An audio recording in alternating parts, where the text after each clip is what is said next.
Adik-adik yang dirahmati Allah Subhanahu wa taala, dalam bidang kesehatan Islam sangat mengutamakan kesehatan lahir dan batin. Sangat mengutamakan yang disyariatkan. Kita mau sholat juga kita harus membersihkan diri. Kemudian kita bertaubat itu adalah membersihkan batin kita. Jadi ciri khas ajaran Islam selanjutnya dapat dilihat dalam konsep mengenai kesehatan. Ajaran Islam tentang kesehatan berpedoman pada prinsip pencegahan lebih utama daripada pengobatan. Terkait ini adalah dari kesehatan fisik. Jadi lebih utama pencegahan daripada pengobatan. Untuk menuju pada upaya pencegahan tersebut, Islam menekankan segi kebersihan lahir dan batin. Bukan hanya kita bersih lahir, kemudian sempurna penampilan, tapi Islam mengutamakan segi kesehatan lahir dan batin. Kebersihan lahir dapat mengambil bentuk kebersihan tempat tinggal, kebersihan lingkungan, kebersihan diri, kebersihan badan, pakaian, makanan, dan sebagainya. Itu adalah kebersihan lahir. Kemudian di sini dalam hubungan ini kita dapat melihat pada Quran surat Al-Baqarah ayat 222 mengenai bahwa sesungguhnya Allah menyukai orang-orang yang bertaubat dan senang kepada orang-orang yang membersihkan diri. Bertaubat sebagaimana dikemukakan pada ayat tersebut akan menghasilkan kesehatan mental kita, akan menghasilkan kesehatan pikiran kita. Kemudian sedangkan kebersihan lahiriah menghasilkan kesehatan fisik.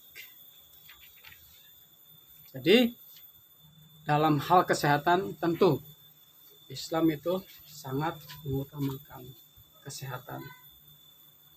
Ya, jadi modal dari kesehatan adalah untuk sebagai bekal daripada kelanjutan dari konsep-konsep yang lain, bahwa ibadah itu perlu ada pada diri jiwa orang-orang yang sehat, baik sehat lahir dan batin. Kemudian dalam aktivitas manusia tentu kesehatan menjadi pokok utama. Pegawai yang sehat, pelajar yang sehat, mahasiswa yang sehat. Jadi prioritas daripada syariat Islam itu sendiri sangat peduli kepada kesehatan. Dan kesehatan utama untuk modal dari aktivitas, segala aktivitas, baik aktivitas ibadah maupun aktivitas kita bermuamalah. Dalam bidang politik, di sini jelas Islam mengatur bagaimana kita bernegara, mengatur bagaimana posisi kita sebagai warga negara. Ciri ajaran Islam selanjutnya dapat diketahui melalui konsep dalam bidang politik. Dalam Al-Quran surat An-Nisa ayat 150. Dalam bidang politik ini ciri ajaran Islam selanjutnya dapat diketahui melalui konsepsinya dalam bidang politik. Dalam Al-Quran surat An-Nisa ayat 156 terdapat perintah mentaati ulil amri,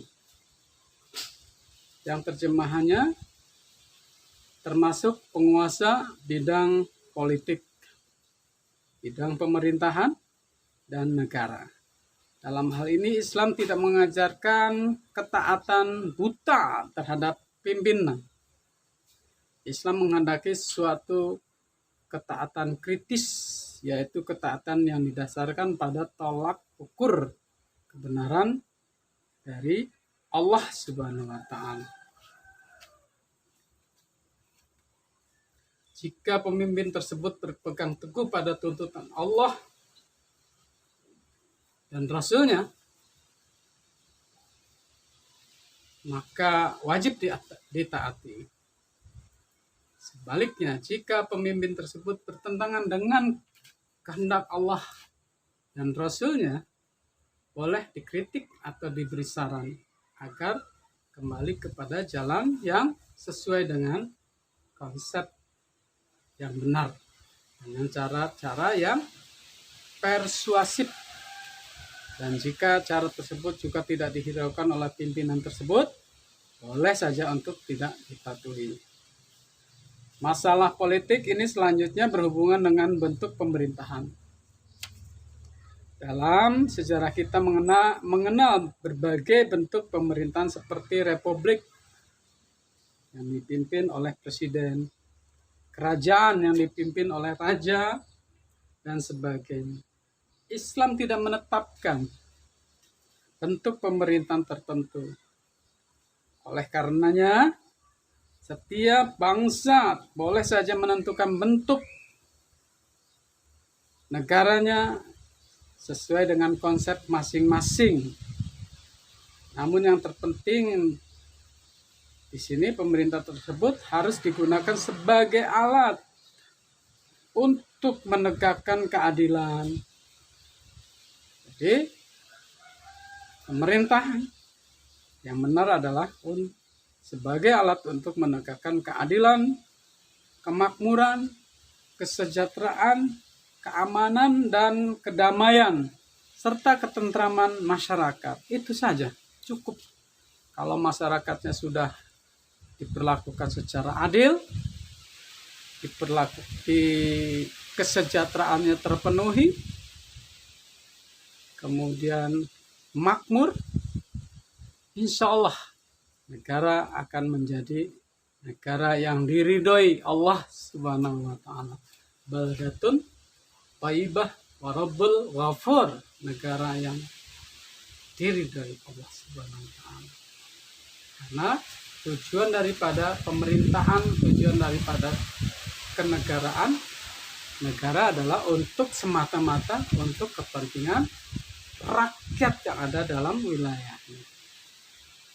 Jadi untuk kepentingan rakyat, bukan kepentingan kelompok, ya, bukan untuk kepentingan golongan, tetapi untuk kepentingan rakyat.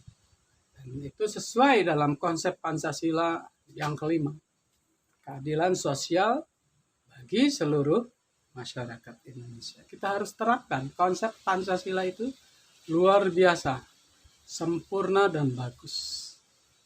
Apakah di Indonesia konsep itu sudah terlaksana atau belum?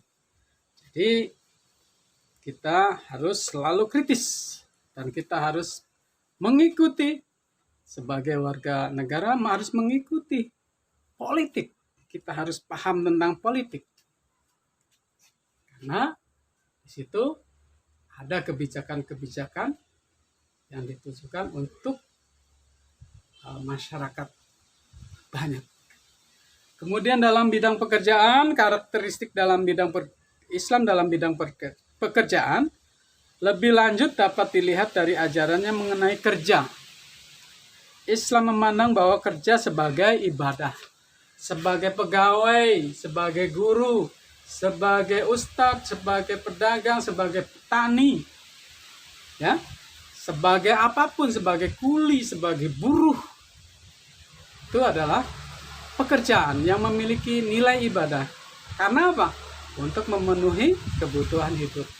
Untuk memenuhi kebutuhan hidup manusia yang memiliki kepentingan terhadap sumber daripada hidupnya, yaitu kerja. Maka di sini pekerjaan adalah bidang muamalah, bidang yang sangat porsinya sangat luar biasa besarnya.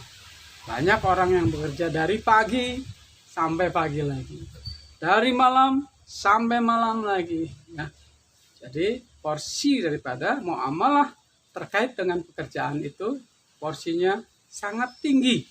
Jadi dalam hal ini Islam menjamin ya alam jagat raya ini sebagai sumber daripada kehidupannya, untuk digali, untuk dikelola, untuk dimanfaatkan, sehingga dalam bentuk-bentuk pekerjaan, dari mulai produsen bahan, produsen, konsumen, itu keterkaitannya luar biasa dengan pekerjaan. Jadi di sini atas dasar ini maka kerja yang dikehendaki Islam adalah kerja yang bermutu, terarah pada pengabdian semata terhadap Allah Subhanahu wa taala, dan yang kerja yang bermanfaat bagi orang lain. Untuk itu Islam tidak menekankan pada banyaknya pekerjaan, tetapi pada kualitas manfaat kerja itu sendiri. Jadi kehidupan kita ini sekecil mungkin kita harus bermanfaat untuk diri, untuk keluarga, untuk lingkungan, dan untuk masyarakat umum yang luas pada umumnya.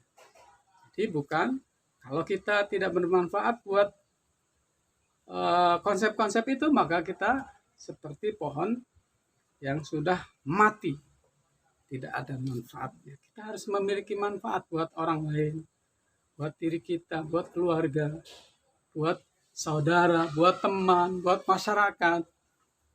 Itu memiliki manfaat. Jadi di sini misalnya kita membaca ayat Al-Quran yang artinya dialah yang menjadikan mati dan hidup supaya dia menguji kamu siapa di antara kamu yang paling baik amalnya. Di sini adalah nilai-nilai kualitas dari pekerjaan tersebut. Ayat tersebut dengan tegas menyatakan siapakah yang paling baik amalnya dan bukan yang paling banyak amalnya. Selain itu, amal tersebut harus bermanfaat bagi orang lain. Jadi, bahwa Nabi Muhammad SAW mengingatkan kepada umatnya bahwa orang yang paling baik adalah yang paling bermanfaat bagi orang lain. Nah, kita bisa introspeksi sendiri. Apakah kita ini sudah memiliki yang disabdakan Rasul tersebut, untuk menghasilkan produk yang pekerjaan yang bermutu. Islam memandang kerja yang dilakukan adalah kerja profesional, yaitu kerja yang didukung ilmu pengetahuan, keahlian, pengalaman, kesungguhan, dan seterusnya. Suatu pekerjaan yang diserahkan bukan pada ahlinya tentu akan tiba saat kehancuran. Jadi ini tidak terkait pada pekerjaan saja, tetapi terkait pada urusan negara. Jadi kerja itu dalam konsep Islam sangat diutamakan. Ikhtiar, bermuamalah untuk mendapatkan kehidupan. Karakteristik yang terakhir, adik-adik, di sini kita akan mencoba mengemukakan Islam sebagai disiplin ilmu. Selain sebagai ajaran yang berkenaan dengan berbagai bidang kehidupan dengan ciri-cirinya yang khas tersebut, Islam juga telah tampil sebagai sebuah disiplin ilmu, yaitu ilmu keislaman. Menurut Peraturan Menteri Agama Republik Indonesia tahun 1985, bahwa yang termasuk disiplin ilmu keislaman adalah Al-Quran atau tafsir, hadis, kemudian ilmu kalam, filsafat, tasawuf, hukum Islam atau fikih, sejarah dan kebudayaan Islam, serta pendidikan Islam. Jauh sebelum itu, Harun Nasution mengatakan bahwa Islam berlainan dengan apa yang umum diketahui. Bukan hanya mempunyai 1-2 aspek, tetapi mempunyai berbagai aspek. Islam sebenarnya mempunyai aspek teologi, aspek ibadah, aspek moral, aspek mistisisme, aspek filsafat, aspek sejarah, aspek kebudayaan, dan sebagainya. Inilah yang selanjutnya membawa kepada timbulnya berbagai jurusan di perguruan tinggi Islam. Jadi dari uraian mengenai karakteristik ajaran Islam yang secara dominan ditandai oleh pendekatan normatif. Historis dan filosofi tersebut terlihat bahwa ajaran Islam memiliki ciri-ciri secara keseluruhan amat ideal. Islam agama yang mengajarkan perdamaian, toleransi, kemudian terbuka, kebersamaan, egaliter, kerja keras yang bermutu, demokratis, adil, seimbang antara urusan dunia dan akhirat, kemudian memiliki kepekaan terhadap masalah-masalah sosial dan akhirat dan kemasyarakatan, kemudian mengutamakan pencegahan daripada pengobatan dengan cara memperhatikan segi kebersihan badan, pakaian, tempat tinggal, lingkungan, dan sebagainya. Islam juga telah tampil sebagai sebuah disiplin ilmu dengan berbagai cabangnya. Adik-adik yang dirahmati Allah Subhanahu wa Ta'ala, kalau kita melihat karakteristik Islam, itu sungguh Islam memiliki karakteristik yang luar biasa. Sempurna dalam ajarannya. Memiliki kemudian sosial, pluralis, toleransi dalam bidang keagamaan. Kemudian porsi muamalah yang dapat memiliki nilai ibadah lebih besar daripada porsi yang terkait dengan ibadah ritual yang sudah ditentukan waktu dan tempat serta ketetapan. Jadi adik-adik, ini merupakan suatu pandangan atau konsep Islam yang kita harus menyempurnakannya. Islam juga sangat terbuka dengan ilmu pengetahuan. Islam sangat terbuka yang bermanfaat. Tapi dalam kaitan ibadah tentu ada filter. Mana ibadah yang boleh, yang sesuai dengan Islam, kebudayaan yang sesuai dengan Islam, dan mana yang kebudayaan yang tidak sesuai dengan Islam harus kita jauhi. Ya. Adik-adik yang dirahmati Allah, Bapak senang sekali apabila akhir daripada mata kuliah ini kita iringi dengan sebuah diskusi dalam kolom-kolom pertanyaan, dalam kolom-kolom tanya jawab yang kita akan bangun sebagai untuk menambah wawasan kita terhadap kajian ini. Mudah-mudahan ilmu kita bermanfaat. Mudah-mudahan pertemuan ini bermanfaat adik-adik. Dan apabila ada informasi yang salah, apabila ada sesuatu kata yang tidak benar, Bapak sangat terbuka untuk dikritik. Jadi adik-adik silahkan untuk mengisi kolom komentar.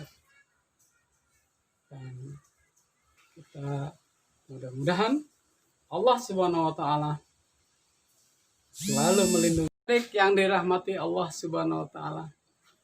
Mudah-mudahan pertemuan kali ini bermanfaat untuk kita semua. Mudah-mudahan Allah Subhanahu wa Ta'ala melindungi kita semua dari segala malapetaka, segala mara bahaya, dan bencana yang sedang melanda dunia. Mudah-mudahan kita selalu dilindungi Allah Subhanahu wa Ta'ala. Dan salawat dan salam kita selalu tujukan kepada Nabi besar Muhammad sallallahu alaihi wasallam. Mudah-mudahan dengan bersalawat kita mendapatkan syafaat di akhirat kelak. Billahi taufik wal hidayah. Assalamualaikum warahmatullahi wabarakatuh.